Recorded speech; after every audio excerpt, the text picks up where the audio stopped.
Queue న్యూస్లో పనిచేయటకు senior video editors కావాలను. సంప్రదించవలసిన నెంబర్లు 8688926084. ఇక ప్రభుత్వం కూలుతుందన్న వాళ్ళు ఇప్పుడు ఎక్కడ?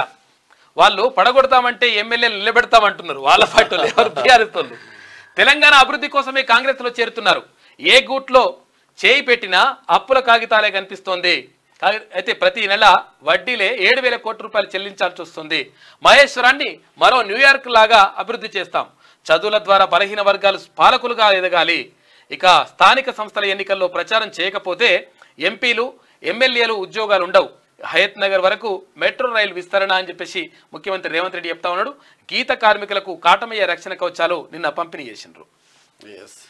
నేటి నుంచే ఆన్లైన్లో CMRF సహాయం కోసం నేరుగా దరఖాస్తు చేసుకునే అవకాశం. 3 నిమిషాల్లో దరఖాస్తు సమర్పించే వీలు. ఆన్లైన్లో 4,000 ఆసుపత్రులు అందుబాటులోకి. లోతైన విచారణ తర్వాతే CMRF చెక్కులు. అయితే విషయం ఏంటంటే ఇప్పుడు ఇక్కడ CMRF అంటే ముఖ్యమంత్రి సహాయ నిధి ఉంటుంది కదా, అంటే సీఎం రిలీఫ్ ఫండ్.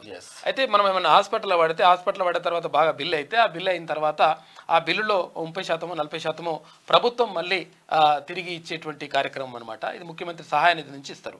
అయితే దీనికి సంబంధించి అయితే ఈ గతంలో ఏముంటుందంటే ఇక్కడ అప్లై చేసుకోవాలి. అప్లై చేసుకున్న తర్వాత అక్కడ ఎమ్మెల్యే కానీ అక్కడ ఎమ్మెల్యేతోని లేకపోతే ఎమ్మెల్సీతోని సంతకం పెట్టించుకొని అక్కడ నుంచి ఫార్వర్డ్ చేస్తుండే. చేసిన తర్వాత అప్పుడు ఆ చెక్కులు వస్తుండే. కాకపోతే ఇప్పుడు ఏంటంటే డైరెక్ట్గా ఆన్లైన్ అప్లై చేసుకోవచ్చు అంట. అప్లై చేసుకున్న తర్వాత వాటిని పూర్తిగా క్షుణ్ణంగా పరిశీలించిన తర్వాత వాటిని పరిష్కరించేస్తారని చెప్పేసి రాష్ట్ర ప్రభుత్వం చెప్తుంది.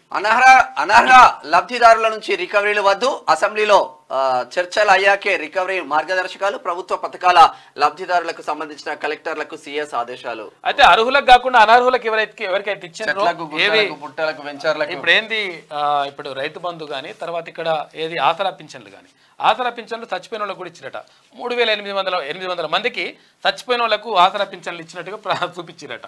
తర్వాత ఒక 5,000 మంది దాకా వాళ్ళకు డబుల్ అంట, అంటే 2 ఆసరా పింఛన్లు ఇట్లా అవి చేసిండ్రు. అవే కాకుండా ఇంకేం చేసిండ్రంటే రిటైర్ అయిన ఉంటారు కదా, ప్రభుత్వ ఉద్యోగులుగా రిటైర్ అయిన వాళ్ళకు కూడా ఈ ఆసరా పింఛన్లు ఇవన్నీ కూడా పంపిణీ చేసినటువంటి దుర్మార్గమైనటువంటి వ్యవస్థ ఉండే. కాబట్టి దానికి సంబంధించి రికవరీ చేయాలని చెప్పేసి రాష్ట్ర ప్రభుత్వం భావించింది. కాకపోతే అంటే రికవరీ చేస్తే మళ్ళీ వ్యతిరేకత వస్తుందనేటువంటి ఉద్దేశంతో దాన్ని కొంతవరకు వాయిదా వేస్తున్నట్టుగా తెలుస్తూ ఉంది. అందులో భాగంగానే కొంచెం టైం తీసుకున్న తర్వాత దీనిపైన దృష్టి పెడతారట. మీకు వార్తలు రాయడం విశ్లేషణ చేయడం వచ్చా? అన్యాయాన్ని ప్రశ్నించడం తెలుసా? ఇంకెందుకు ఆలస్యం? క్యూ న్యూస్ మిమ్మల్ని ఆహ్వానిస్తుంది. క్యూ న్యూస్లో పనిచేయటకు అనుభవం గల కంటెంట్ రైటర్స్ కావాలను.